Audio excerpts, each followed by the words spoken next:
This is Living Power with Dan Hurst. This is now bone of my bones and flesh of my flesh, and she'll be called woman. Now, why didn't God just start Adam off with a mate? I don't know. Go to sleep. You know, that's the best answer I can come up with is we don't know. We don't know. I mean, we can theorize about it, but we don't know. The answer is just simply God didn't do that way. He wanted to do it differently. He didn't want to just create a mate and say, here you go, this is the right one. You know, wouldn't it be simpler if God could just put a mark on somebody's head that was similar to your mark, and you go, oh, that's a mix and match, here we go, you know. You got a trapezoid on your head, hey, I got one too. You know, you just kind of, you meet up with each other that way. But God didn't do it that way. You know, it didn't work out that way. I always thought, wouldn't that be cool if we had some sort of a key system, you know? God created a key system, and when you were born, you had a hand, like a finger that was shaped like a key, and your wife had a padlock in this hand. And you go, how are you? Wow, we're a match, look at this, you know. And you get married because the key fits. It doesn't work that way. Why didn't God start him off that way? I don't know. But listen, God does know what he's doing when he puts a mate in our life. But finding the right mate, listen to this, is not up to us. It's up to God. That's the biggest mistake singles make, is they go looking. Because God says, hey, I'm pretty good at finding the right mate. Don't know if you know this, but I know who it is.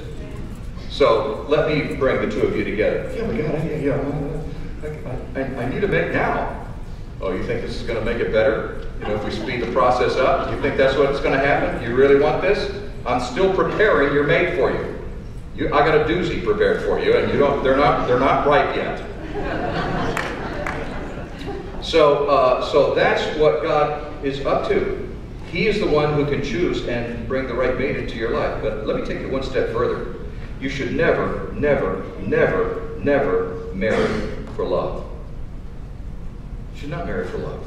You should marry because it's God's will. I tell people in counseling that all the time. You love each other? Yeah. Don't get married for that.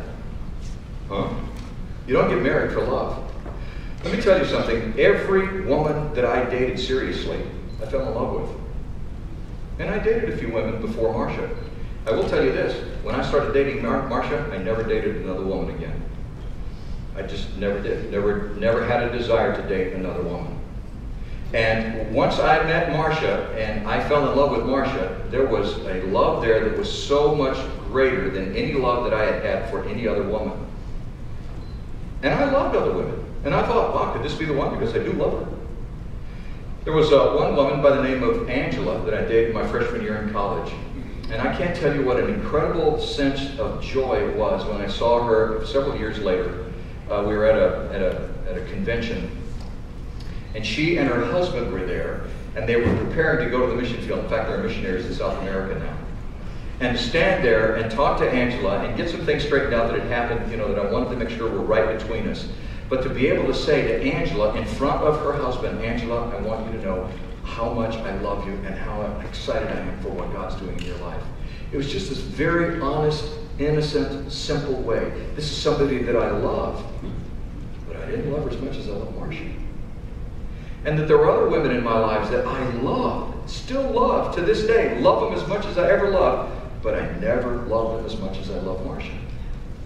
There was something that happened when, in that relationship, when God brought her into my life, and we discovered that we were what God wanted for each other. And Marcia's never forgiven God since. But there was something about it, and we came to know that. We didn't know it right away. It wasn't like it just clicked. There was a process that we went through to really discover what God wanted. But you never marry for love. It helps if you're in love, but that's not the reason you get it. That's not the reason you marry. You marry because it's God's will. One of the most important things you or your potential mate can do is to make sure that God has made it clear that your marriage is His will. And if it's not, it's okay to continue dating, but just know where the parameters are. Know what the guidelines are. Question number 3. What if I married the wrong person? We all married the wrong person. Come on. We all married the wrong person. You married the wrong person. Your mate married the wrong person. Looking for a Bible study that's focused on the practical application of the Bible? Check out our website at theopenclass.com.